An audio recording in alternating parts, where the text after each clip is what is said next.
Brothers, sisters, aunts, and uncles, my name is Dave Tsinovoy. I'm a rank and file member with the Canadian Union of Postal Workers Local number 626, and it is an unbelievable privilege to be welcomed to speak in front of the most uncompromising and most militant fighters that I have met in all of my years in activism in Toronto.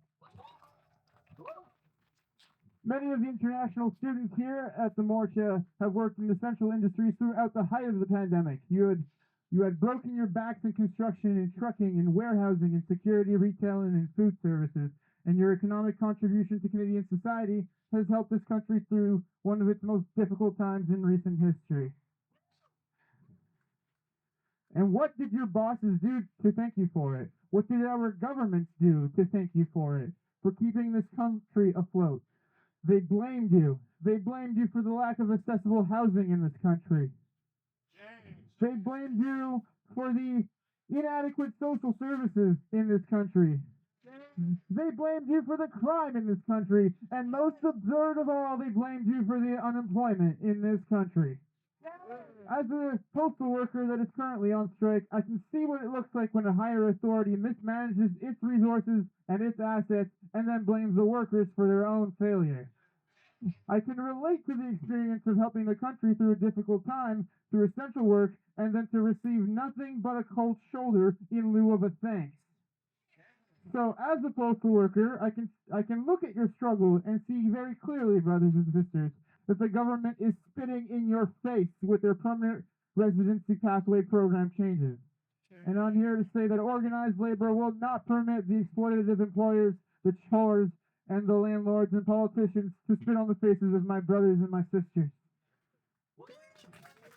Our labor built this country, regardless of if we came from India or Germany, from Pakistan or the Philippines, from Bangladesh or from England. And this country belongs to us, the workers of all stripes.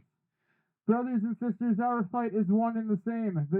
The government which will threaten us, postal workers, with back-to-work legislation and strips us of our constitutionally enshrined right to strike and imposes rollbacks on our striking workers is the same government that turns around and tells you that they are imposing immigration restrictions and callously dismissing your permanent residency pathway concerns after having exploited you.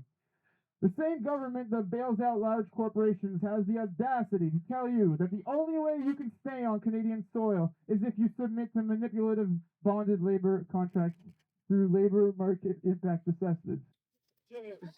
Thank you, brother.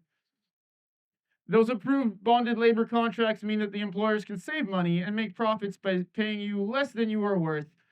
And when such labor practices exist, why would any employer want to pay any worker their full worth? When such labor practices exist, all workers lose. And it must be in the interests of every worker in this country to stop such a cruel and exploitative system, to support this Morcha, and to win a sweet victory against the racist immigration and permanent residency policies of this government. The precedent which your organization, with the help of organizations such as the Now Jawan Support Network, has set, is inspiring. If all workers in Canada, including international workers working in Canada, can be as militant as your actions here have demonstrated, then I have no doubt that we will win. We will sweep aside the employers and the landlords and the politicians, because your fight here in this here community has made me a better labor unionist. And if it were not for watching your fearless organizing, your courage against exploitation, and your deep sense of community and solidarity, then I would not have such a bold example of what fighting for justice looks like, whether it be on the picket line, on an encampment, or elsewhere. So good enough to work, good enough to stay! Thank you very much, brothers and sisters.